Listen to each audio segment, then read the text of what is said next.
kaibigan, July 17 po ngayon, 2025. Ang oras ay 8:15 ng umaga.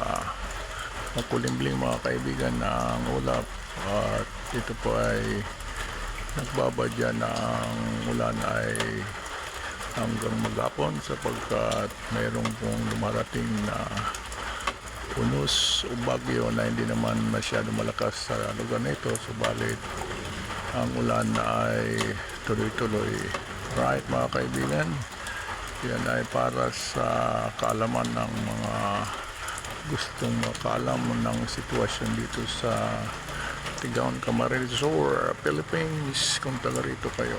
Right mga kaibigan, ayan makikita ninyo mga kaibigan ang mga nangyayari dito sa kapaligiran mga kaibigan. At pag hindi tumila, magkakaroon naman ng tinatawag na baha sa ibang lugar dito sa Bicol region, sapagkat yun ang problema ngayon. Pag umulan ng madalas, tuloy-tuloy mga ilang araw ay nagbaba sa ibang lugar. Dito sa lugar nito ay sa awa ng Diyos ay hindi naman nagbabaha rito.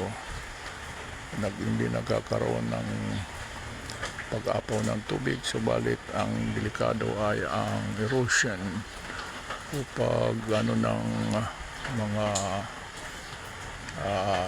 lupa na mula sa bundok mga kaibigan. Alright mga kaibigan, at hanggang dyan na lamang tayo upang kayo'y mabalitaan ang mga pangyayari sa araw na ito.